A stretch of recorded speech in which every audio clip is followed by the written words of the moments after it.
You're not suffering life, you're suffering your own memory. If forgetfulness is an answer for life, we can just remove a part of your brain which holds memory largely. When unpleasant things happen to you, it's your choice, either to become wounded or wise. You choose to become wounded and then try to forget the wound.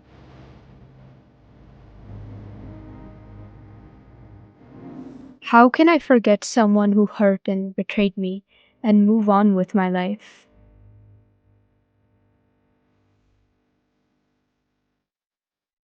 I was visiting Mysore city and I was going into an apartment building to meet someone. A very petite lady who must be over 75 years of age, with a big smile on her face.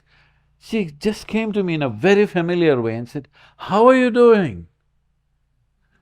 I said, "Ma'am, I'm doing well, but normally I don't forget faces, but it's been a long time since I left Mysore. I'm just wondering, who is this? Is it somebody that I know?"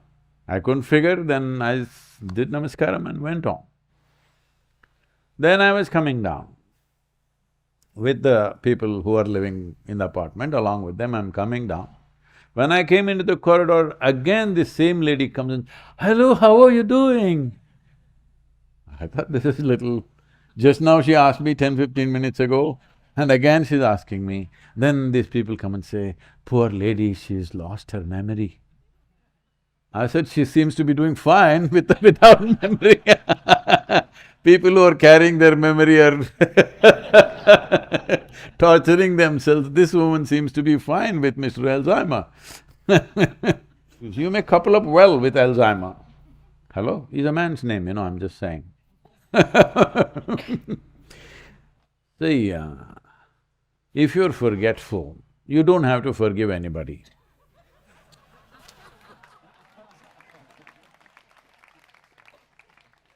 So when you say forget, essentially you're wishing Mr. Alzheimer's to visit you, and he may. Don't wish for such things. Hello? You say, "I want to forget this, I want to forget that." You may be granted, your wish may be fulfilled. Why should you forget anything? You're trying to forget because you don't know the simple sense that you are suffering your memory, you're not suffering life. You're suffering your own memory. If you lose this memory, what will happen? Let's say, yesterday we had somebody running into a stone column in the ashram, okay, running full speed and boom. Uh, so suppose you forget it. Maybe every day you will run into it. Once you get hit by a stone column, which is not coming after you, it's just standing there.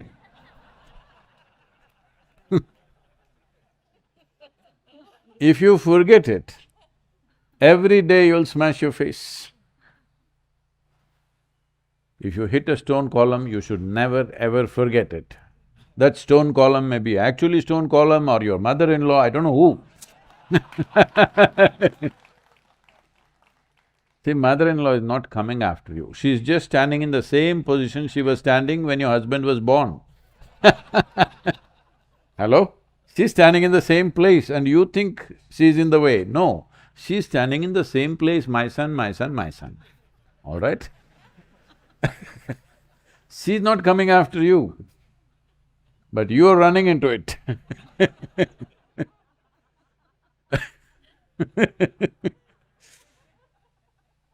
So, whatever you're running into in your life, if you forget, you will keep running into it. So don't forget one damn thing in your life, especially if there are unpleasant things you should never forget. But now you ferment. Memory is there for your use, but you ferment the memory, and now the brewing happens and it boils up within you and creates bitterness.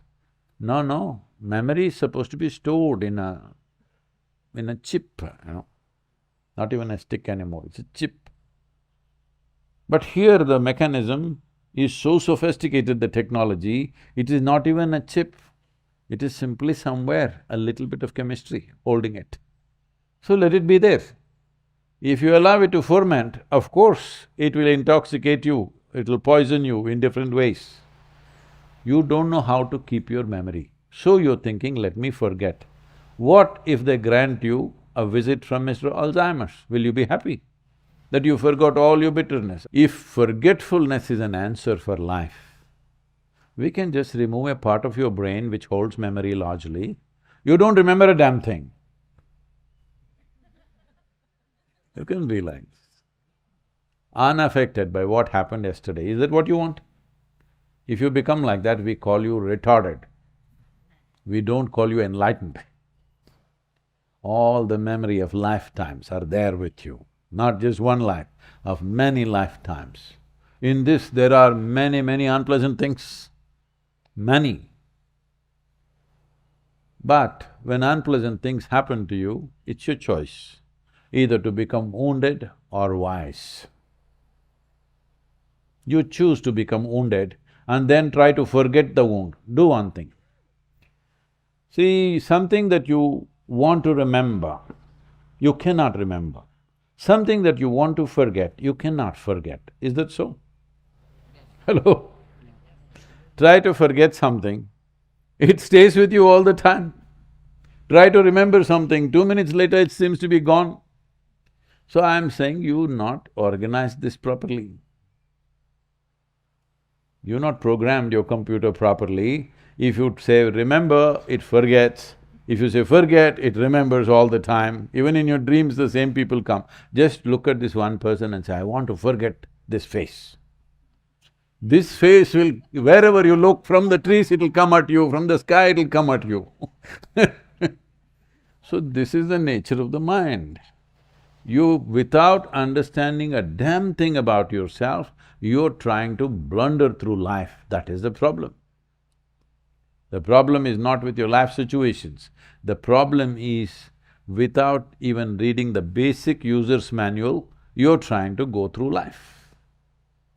There is a price to pay. If you don't pay any price, I will be disappointed. Because it took lifetimes to observe and figure out how it works. Without knowing anything, if you can also live like me, I will be very disappointed. I will think it's very unfair. Hello? Yes or no? You strive to get somewhere. Somebody was just pushed there, don't you feel it's unfair? Same thing. So one thing is, there is no need to forget, you must remember everything. Another thing is forgive.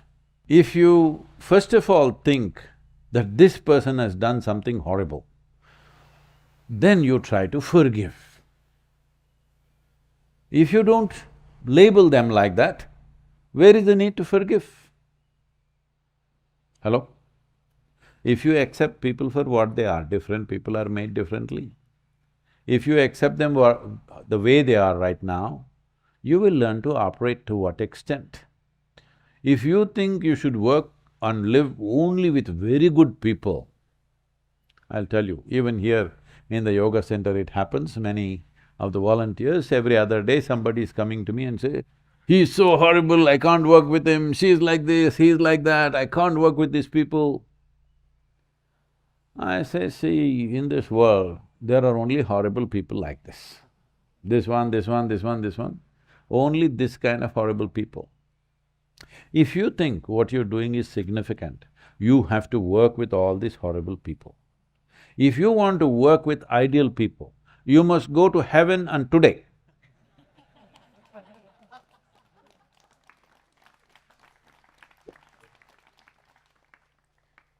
Ideal people. Usually ideal people are all dead people, isn't it? Do you see? Has it happened to you, somebody that you had so many problems with, the moment they died, oh, how wonderful they were. Dead are always wonderful. The living, who come with… it's a mixed package. What you can get out of it, how can you make the best out of it, that is the whole challenge of life.